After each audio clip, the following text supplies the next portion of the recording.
कारण एक तो ये माना जा रहा है कि एनएससी कनेक्शन भी है, लेकिन वो कनेक्शन क्या है ये बताने के लिए मिताली जुड़ी हुई है मेरे साथ। मिताली बताइए, बीएसई में क्यों भारी गिरावट है? आज 5% फिसलकर कारोबार कर रहा है ये स्टॉक।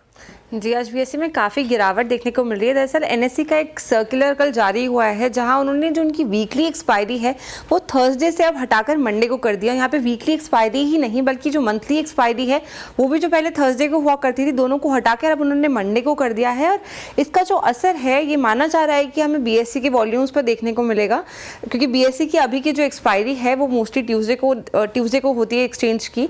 अब क्योंकि एनएससी की एक्सपायरी भी मंडे को होगी तो जो वॉल्यूम्स है वो हमें एनएससी पे ज़्यादा जाते हुए देख सकते हैं। एक इंटरेस्टिंग रिसर्च हमने यहाँ करी है जिसकी अगर माने तो जो दिसंबर, जनवरी और फरवरी के आंकड़े हैं वो ये बताते हैं कि क्योंकि बीएसई ने जब से अपनी एक्सपायरी को ट्यूसडे शिफ्ट किया तब से उनकी वॉल्यूम्स में हमें खासा यहाँ पे बढ़ोतरी देखने को मिल रही है।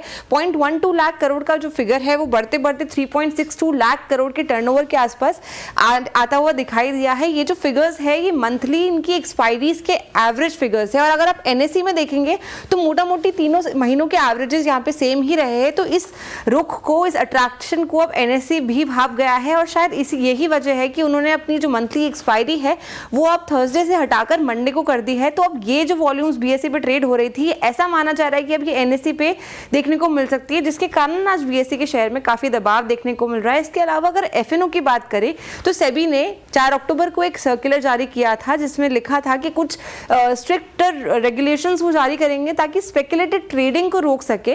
और वो जो रेगुलेशंस है वो 19 नवंबर से लागू होने वाले थे। उसके बाद अगर हम देखें तो पिछले 3 महीनों में हमें वॉल्यूम्स में काफ़ी गिरावट देखने को मिली है। नवंबर के मुकाबले आप जनवरी फरवरी में देखें तो 46%, 43% तक की डिक्लाइन हमें टर्नओवर में देखने को मिल रही है। तो क्या थे वो सेबी के स्ट्रिक्ट रेगुलेशंस, एक बार उन पर नज़र डाल देते हैं।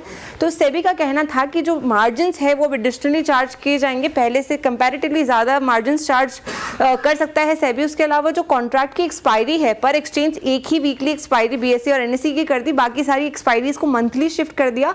इसके अलावा जो कॉन्ट्रैक्ट साइजेस है वो भी यहाँ पे बढ़ा दिए गए थे ताकि स्पेकुलेटिव ट्रेडिंग जो छोटे ट्रेडर्स है वो ना कर पाए और लॉस से बच सके। तो ये था पूरा मामला।